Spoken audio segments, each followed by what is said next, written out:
lagi ke YouTube, please. Yuk kita mulai nonton aja. Jangan lupa subscribe.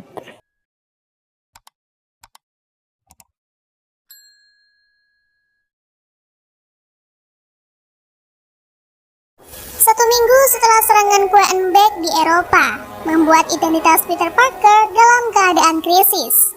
Bagaimana tidak, setelah kekalahannya, Gwen melakukan live streaming nasional dengan teknologi drone-nya untuk membeberkan identitas asli Spider-Man, serta menuduhnya sebagai pembunuh. Peter dan MJ yang sedang bergelanjutan melintasi kota, terpaksa menyaksikan hal tersebut. Setelah itu, mereka segera bersembunyi di apartemen Peter, yang mana di sana ternyata ada Bibi May dan Happy Hogan yang baru saja putus. Timingnya tidak tepat memang, apalagi saat dua orang dewasa itu memergoki Peter yang sedang berganti kostum di depan MJ. May dan Happy segera menghampiri kedua remaja itu, namun Peter yang sedang kalap segera berganti pakaian dan menutup segala akses keluar di apartemen tersebut. Malam harinya saat Peter sedang menonton berita dengan Bibi May, tiba-tiba mereka kedatangan tamu yang tak diundang. Eits, bukan jelangkung loh ya. Saat Bibi May mencoba mengecek keadaan di luar, ternyata tamu tak diundang mereka adalah dari organisasi pengendalian bencana. Kemudian mereka menangkap Peter dan Bibi May beserta MJ dan Ned untuk diinterogasi lebih lanjut. Untungnya berkat bantuan dari Matt Murdock, mereka akhirnya dibebaskan tanpa tuduhan. Singkat waktu, Peter, MJ, dan Ned mencoba menjalani kehidupan sekolah seperti biasa. Namun nasi sudah menjadi mie ayam, keadaan pun sudah terlanjur kacau. Di sekolah, masa sudah ramai berunjuk rasa menyuarakan isu Spider-Man si pembunuh berdarah dingin. Tak hanya itu, bahkan mereka mendapat blacklist untuk akses formulir pendaftaran ke perguruan tinggi. Peter yang sebenarnya sama kacaunya dengan keadaan kota tetap berusaha untuk santuy. Merasa keadaan semakin kacau, Peter memutuskan menemui Dr. Strike untuk meminta bantuan. Ia pergi ke Sandstorm dan memintanya membacakan mantra untuk membuat orang lupa bahwa dia adalah Spider-Man. Awalnya Dr. Strike menolak untuk menggunakan mantranya, namun melihat Peter yang sudah putus asa, akhirnya hati kebapaannya pun terenyuh. Terlepas dari peringatan Wong tentang konsekuensi yang mungkin terjadi, Strike tetap membacakan mantranya untuk menolong Spider-Man yang galau itu.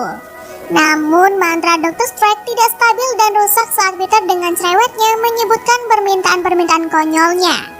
Strike kemudian memaki Peter saat selimutnya tiba-tiba terjebak di dalam sebuah prisma. Dia juga marah setelah mengetahui bahwa Peter bahkan tidak mencoba menghubungi Dewan Penerimaan Maba sebelum datang kepadanya. Gimana mau keterima kalau usahanya aja hanya di permukaan, pikirnya. Setelah diusir dari tempat Dr. Strike, Peter segera menelpon Flash untuk menanyakan posisi admin penerimaan mahasiswa baru. Berkat arahan dari Flash, Peter segera pergi ke jembatan tol Alexander Hamilton dan mencoba meyakinkan Bu Admin untuk menerima Aldis dan MJ. Belum juga mendapatkan persetujuan dari Bu Admin. Tiba-tiba jembatan itu diserang oleh Otto Octavius. Ia muncul karena mengincar Peter, dan pergelutan pun terjadi. Saat Peter mencoba menyelamatkan Bu Admin yang hampir jatuh ke sungai, Otto merobek setelan milik Peter dan menyerapnya. Yang mana kemudian ia menyadari bahwa Peter yang ia hadapi bukanlah Peter yang ia kenal. Peter pun lebih bingung ketimbang Otto. Tak lama, akibat menyerang nanoteknologi yang ada di setelan Spider-Man, seluruh tentakel Otto jadi mematuhi protokol Iron Spider. Peter yang menyadari hal tersebut segera mengendalikannya untuk menyelamatkan Bu Admin yang masih tergantung di tepi jembatan. Alhasil dia mendapatkan lampu hijau dari Bu Admin lengkap dengan kedua temannya. Setelah Bu Admin pergi, tiba-tiba Green Goblin muncul lengkap dengan granat hijau dan hoverboard andalanya. Tapi untungnya sedetik kemudian Dr. Strike muncul dan membawa Peter beserta Otto ke penjara di Sandstorm. Sesampainya di sana, Peter memohon untuk dibebaskan untuk memperbaiki semua yang telah dia perbuat. Dia juga memohon agar teman-temannya bisa di sisinya untuk membantunya. Dr. Strike menjelaskan bahwa mantra gagalnya telah membawa semua tokoh dari multiverse yang tahu bahwa Peter adalah Spider-Man.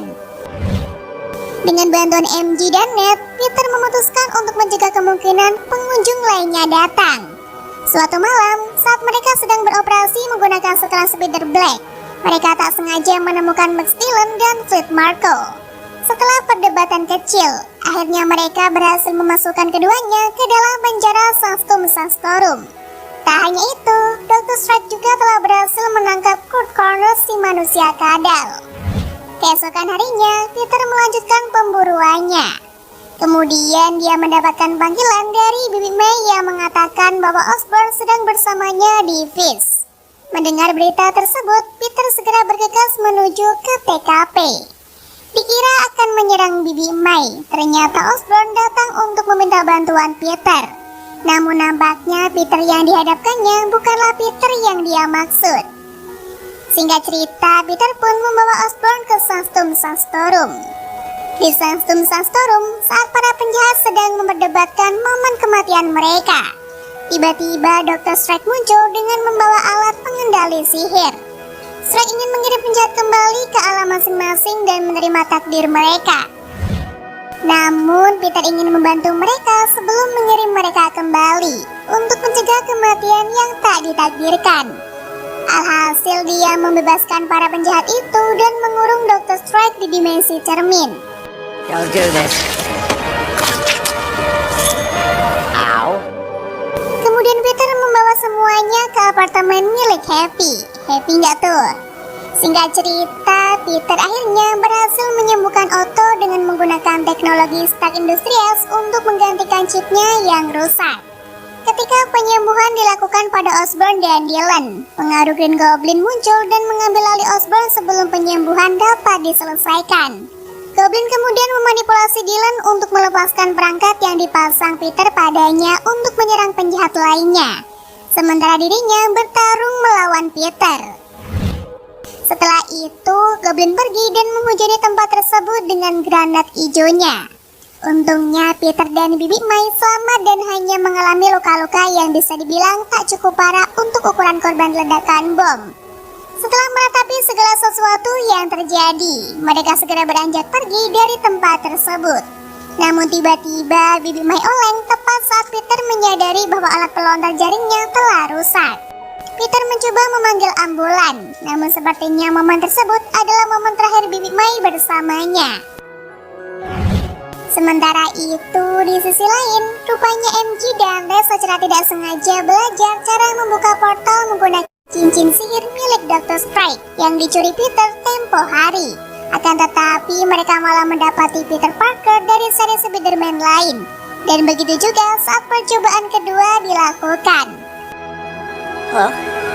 I hope it's okay. I just came through this. Liz dan MJ menemukan Peter mereka yang sedang mengesedi di atas gedung. Mereka segera memeluknya setelah mengetahui kabar kematian Bibi May. Tak lama dari gedung tetangga, para Spider-Man lainnya muncul. Mereka kemudian berbagi cerita tentang kehilangan orang tercinta yang mendorongnya untuk bertarung demi menghormati mendiang Bibi May. Mereka bekerja sama dalam menyembuhkan penjahat yang tersisa dan memancing mereka ke patung Liberty. Sebelum beraksi, mereka melakukan pemanasan dan sedikit berbincang tentang perjalanan masing-masing sebagai Spider-Man. Spider-Man Andrew sempat bertanya bagaimana cara Spider-Man Tobey menghasilkan jaring dari dalam tubuhnya sendiri. Sementara dua lainnya membutuhkan alat khusus untuk menciptakannya. Namun Spider-Man Tobey hanya menjawab seadanya, karena memang sudah dari sananya seperti itu. Saat sedang asik-asiknya Grumpy, tiba-tiba Spider-Man Tom menyadari ada yang datang. Yaps, dia adalah Max si babang berpetir. Setibanya Max di patung Liberty, dia langsung disambut oleh Spider-Man Andrew yang sebelumnya pernah bertarung melawannya di Amazing Spider-Man 2. Melihat musuh sudah bermunculan, Spider-Man Tom segera mengoper alat pengendali sihir milik Dr. Strike pada kedua sahabatnya yang sudah standby di depan portal. Namun saat Ned berusaha menutup portal, portal tersebut tak mau menutup. Oke, kembali ke pertarungan trio laba-laba. Setelah mereka berhasil menaklukkan monster kadal dan para pria ngeres, mereka kembali bergabung untuk mengalahkan Max si putra listrik yang sangat kuat karena pengaruh reaktor arc yang tertanam di dadanya. Satu persatu Spider-Man berseliweran di antara manusia listrik itu. hingga Spiderman Tom menubruknya yang membuat manusia laba-laba itu malah mental menghantam besi konstruksi. Sementara itu, rupanya monster kadal berhasil melepaskan ikatan jaring laba-laba pada tubuhnya. Ia segera berlari menuju portal yang masih belum bisa ditutup juga. Menyadari sahabatnya dalam bahaya, Spiderman Tom segera berayun dan menyerang kadal tersebut. Di sisi lain, Max tengah menahan Spiderman Andrew dengan aliran listriknya. Tak lama setelah itu, muncullah Dr. Otto yang kemudian langsung menangkap Spiderman Tobey dengan tentakel besinya. Dia juga merebut Spiderman Andrew dari cengkraman listrik Max. Setelah itu, dia berbalik dan mencengkram Max dengan kuat. Kemudian menonaktifkan reaktor arc dengan AC-nya. Tiba-tiba Dr. Strike muncul, yang rupanya secara tidak sengaja dia telah membebaskan pria itu dari dimensi cermin. Dr. Strike yang awalnya mau marah, seketika mereka saat melihat Peter yang berhasil menyembuhkan musuh-musuhnya. Dia pun sedikit terkesan saat mengetahui bahwa Netlah yang membukakan pintu keluar untuknya. Saat Dr. Strike tengah berhadapan dengan ketiga Spiderman dan berniat untuk mengembalikan semuanya seperti semula, tiba-tiba si setan hijau muncul dari arah belakang dan mencuri alat pengendali sihir yang ada di tangan Dr. Strike. Dia juga melemparkan beberapa rudalnya ke arah penyihir itu. Untungnya dapat dihalau oleh Otto. Kemudian Otto menahan hoverboard Goblin, sementara Dr. Strike merebut kembali barang miliknya. Yang tanpa dia sadari bahwa Goblin sudah menaruh granatnya di dalam kotak tersebut. Seketika ledakan pun terjadi. MJ yang kurang fokus tidak sempat menghindar dan terjatuh dari situ. Spiderman Tom segera bergegas untuk menangkap ayang bebnya itu. Namun saat dia melompat, tiba-tiba tubuhnya dihantam oleh Goblin.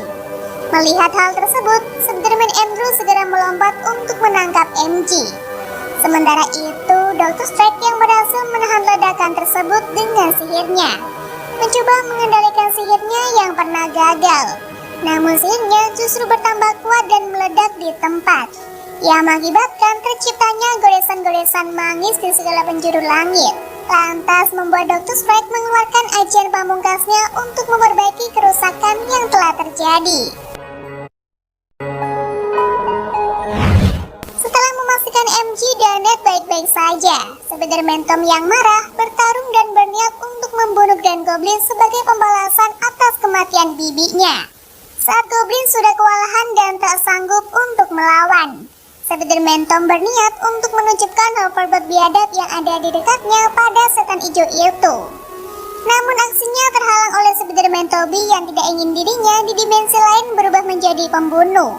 Akan tetapi sekali setan tetaplah setan. Bukannya insyaf, Goblin justru menikam Spiderman Tobey dari belakang. Dari kejauhan, Spiderman Andrew segera melemparkan suntikan penyembuh pada Spiderman Tobey, yang kemudian segera ditujukan tepat di leher Goblin yang masih mengoceh di hadapannya. Seketika kesadaran Osborn kembali, dan dia sangat menyesal atas apa yang sudah Goblin perbuat. Melihat langit semakin tak karuan, Spiderman Tom segera berayun menghampiri Dr. Strike yang masih kewalahan menahan langit terbelah. Penyihir itu juga terus menyalahkan Spiderman Tom atas segala sesuatu yang terjadi. Karena menyesal, akhirnya manusia laba-laba itu meminta mantra terakhir yang bisa membuat dunia melupakan bahwa dirinya Spiderman dan kembali dalam kedamaian. Karena tak punya solusi lain, Dr. Strike pun menyetujuinya. Peter bergegas menemui dua Peter lainnya untuk berpamitan. Kemudian dia berayun menghampiri kedua sahabat setianya dan memeluk mereka dengan erat. Dia juga menjelaskan bahwa mereka akan segera melupakannya begitu mantra diaktifkan. Namun Peter yakin bagaimanapun caranya, dia akan menemukan keduanya dan menjelaskan semuanya dari awal. Hingga akhirnya mereka bisa sama-sama lagi.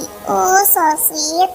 Peter dan MJ mengakui cinta mereka satu sama lain dan berbagi ciuman penuh gairah sebelum mantra resmi diaktifkan.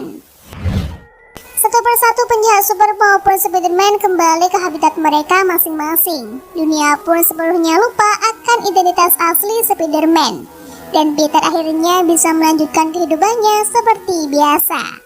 Bedanya kini dia benar-benar seorang diri.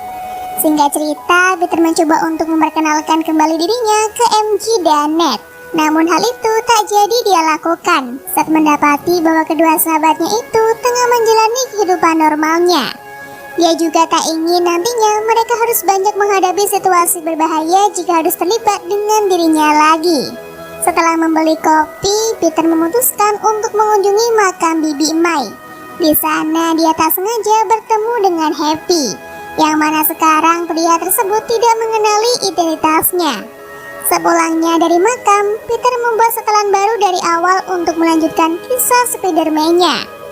Dalam adegan mid-credit, Eddie Brock yang sudah bersimbiosis dengan Venom duduk di sebuah bar dan berbicara dengan bartender tentang manusia super lainnya, Thanos serta peristiwa Blip, sambil merenungkan bagaimana melindungi dunia baru ini. Keduanya dengan cepat dibawa kembali ke alam semesta mereka oleh mantra Dr. Strike. Namun tanpa sadar mereka meninggalkan bagian dari simbiot di meja bar. Dan film pun selesai.